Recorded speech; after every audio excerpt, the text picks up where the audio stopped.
एक बार की बात है, एक गांव में दो भाइयों ने स्वयं का व्यापार शुरू किया। दोनों ने एक साथ पूंजी लगाई, दुकान खोली। बड़े भाई ने स्वयं की गौशाला खोली, जिसमें उसने कई सारी गाय भैंसों को रखा था। वो उनके दूध को घर घर जाकर बेचा करता था और कुछ उसकी गौशाला से ही ले जाते थे। छोटे भाई ने फल सब्जियों की दुकान खोली थी। वो रोज ताज़ी सब्जियां, फल शहर से लेकर आता और उन्हें बेचा करता था। छोटा भाई बड़ी ही ईमानदारी से अपना काम किया करता था। अच्छी से अच्छी सब्जियां लेकर आता ताकि लोग उसे खरीद सके। वो हमेशा उनके स्वास्थ्य के बारे में सोचकर सब किया करता था। लेकिन वहीं बड़े भाई का स्वभाव थोड़ा अलग था।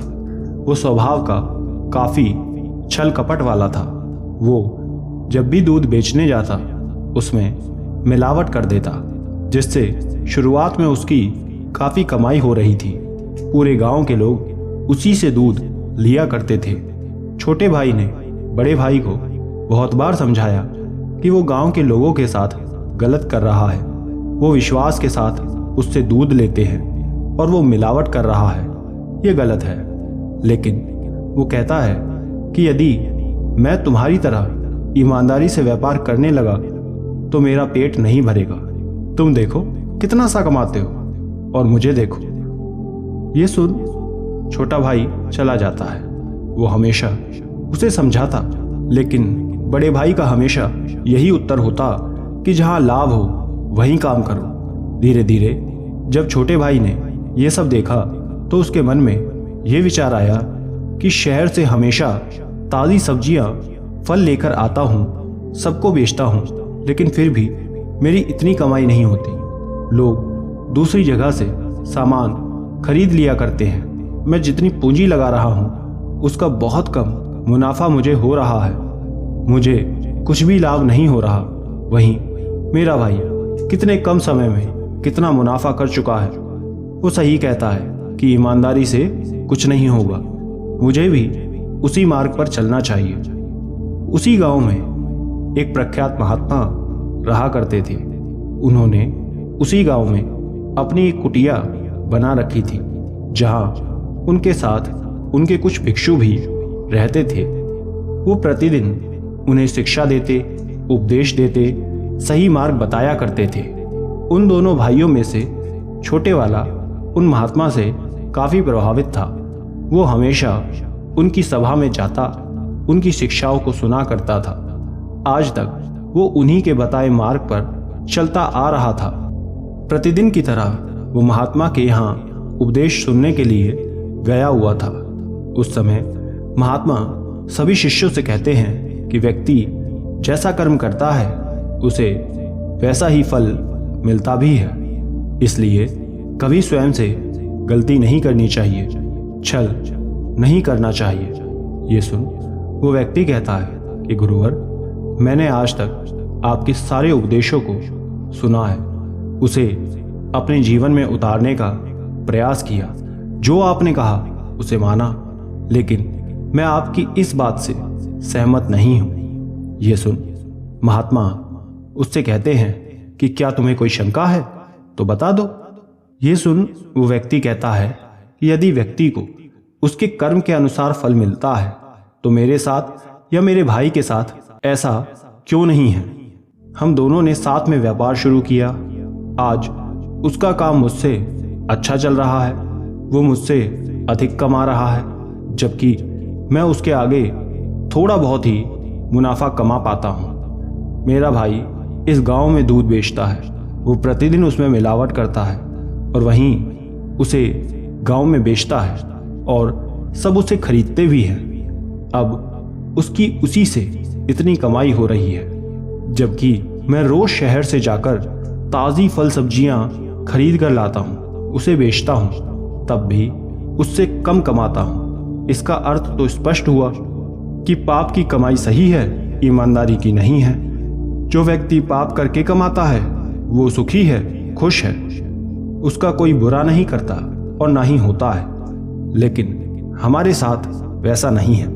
इसलिए मैं अब इस बात में यकीन करता हूँ कि जो पाप द्वारा कमाता है वो उन्नति करता है, और जो सही मार्ग पर चलकर कमाता है वो पीछे रह जाता है। पाप की कमाई सर्वश्रेष्ठ है। ये सुन महात्मा कहते हैं कि तुम्हारे ये विचार कहीं से भी उचित नहीं है। तुमने ये एक गलत धारणा बना ली है, क्योंकि तुमने केवल उस कमाई का लाभ देखा। लेकिन यदि इसका नुकसान देखा होता तो तुम्हारे शब्द ही अलग हो जाते। इसमें तुम्हारा दोष नहीं है।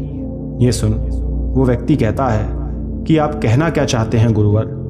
तब महात्मा कहते हैं कि तुम कल सुबह मेरे पास सुबह 4 बजे आना, मैं तुम्हें इसका उत्तर कल दूंगा। ये सुन व्यक्ति लौट जाता है। उसके मन में यही बात घूमती रहती है कि महात्मा ने उसे सुबह सुबह क्यों बुलाया है, इसका क्या कारण हो सकता है। वो घर लौट वापस से अपने काम में लग जाता है। अगले दिन वो सुबह सुबह उठकर 4 बजे महात्मा के समक्ष पहुंच जाता है। उस समय महात्मा ध्यान कर रहे थे। ध्यान पूरा होने पर बिना आंख खोले ही महात्मा कहते हैं कि आ गए तुम। व्यक्ति कहता है कि जी गुरुवर, अब बताएं आपने इतनी सुबह मुझे क्यों बुलाया है। ये सुन महात्मा कहते हैं कि थोड़ा धैर्य रखो, सब पता चल जाएगा। अभी तुम मेरे साथ चलो। और गुरुदेव व्यक्ति को लेकर एक नदी किनारे पहुंच जाते हैं। वो उस गांव की एक छोटी सी नदी थी जो महात्मा की कुटिया के काफी पास थी। महात्मा उस व्यक्ति से कहते हैं कि जाओ पानी के बीच में खड़े हो जाओ। ये सुन व्यक्ति कहता है कि किंतु क्यों गुरुदेव। महात्मा कहते हैं कि पहले तुम जाओ। महात्मा की बात सुन वो नदी के बीच खड़ा हो जाता है। सुबह सुबह का समय था, पानी एकदम ठंडा था। व्यक्ति ठंड से ठिठुरने लगता है। व्यक्ति कहता है कि क्या मैं बाहर आ जाऊं गुरुदेव। महात्मा मना कर देते हैं और उससे कहते हैं कि जब तक मैं ना कहूं वहीं खड़े रहना। उसे कुछ समझ नहीं आ रहा था कि ये सब उसके साथ क्या हो रहा है। वो भीतर ही भीतर क्रोध में जल रहा था कि वो ये आज कहाँ फंस गया। एक मेरा भाई जो आराम से घर पर सो रहा है और एक मैं यहाँ ठंडे पानी में खड़ा हूँ। महात्मा उस व्यक्ति के हर बात को समझ रहे थे, लेकिन तब भी वो शांत थे। थोड़ी देर बाद वो व्यक्ति को पानी की गहराई में जाने के लिए कहते हैं। वो वैसा करता भी है, लेकिन एक तरह वो डर भी रहा था कि कहीं उसे कुछ हो ना जाए। जैसे ही वो पानी की गहराई में पहुंचता है, पानी उसके गले तक आ जाता है। महात्मा कहते हैं कि और पीछे जाओ। उतने में व्यक्ति क्रोध से भरकर बाहर निकल जाता है और आकर कहता है कि ये आप क्या बोल रहे हैं, ये खतरनाक है। यदि मुझे कुछ हो गया तो मैं आप पर यकीन तो करता हूं, इसलिए आपकी अब तक ये सारी बात मानी, लेकिन मुझे अब तक ये समझ नहीं आया कि आप करना क्या चाह रहे हैं। महात्मा कहते हैं कि एक प्रश्न का उत्तर दो। व्यक्ति पूछता है कि बोलिए। तब महात्मा कहते हैं कि यदि तुम अभी और अधिक पानी की गहराई में जाते तो क्या होता। ये सुन व्यक्ति कहता है कि ये पानी मेरे गले के ऊपर चला जाता और मेरी सांसें रुक सकती थी। ये सुन महात्मा मुस्कुराकर कहते हैं कि ठीक इसी तरह व्यक्ति के द्वारा किए गए अधर्म से भी होता है। उसके द्वारा कमाई गई पाप की कमाई आपके गले के नीचे रहती है। उसकी कमाई में बरकत दिखाई देती है, लेकिन जैसे ही वो गले के ऊपर जाती है और आपकी पानी में सांसें रुक जाती हैं, ठीक उसी प्रकार किसी न किसी तरह ये कमाया गया धन भी नष्ट हो जाता है। वो आपके पास नहीं बचता, क्योंकि वो एक गलत तरीके से कमाया गया है, जिससे दूसरे को नुकसान होता है।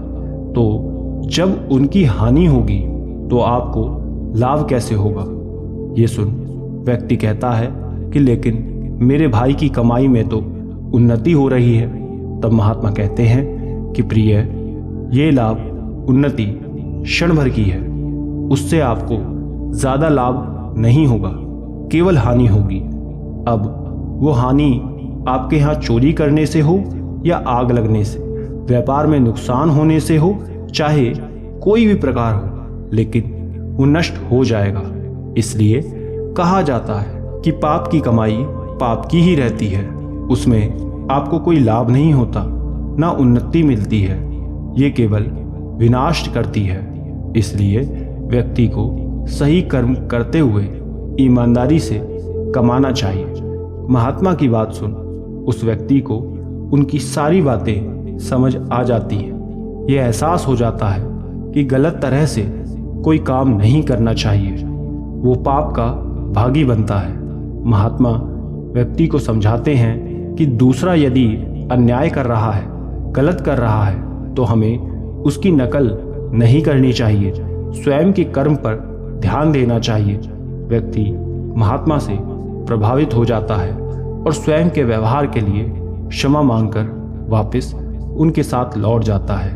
दोस्तों, इस कहानी से हम यही सीख सकते हैं कि व्यक्ति को कभी कोई बुरा कर्म नहीं करना चाहिए और ना ही गलत तरीके से धन कमाना चाहिए। गलत तरह से अर्जित किया गया धन कभी आपके काम नहीं आता, वो कभी ना कभी नष्ट ही होता है। आपका क्या विचार है, हमें कमेंट बॉक्स में लिखकर ज़रूर बताना। नमो बुद्धाय।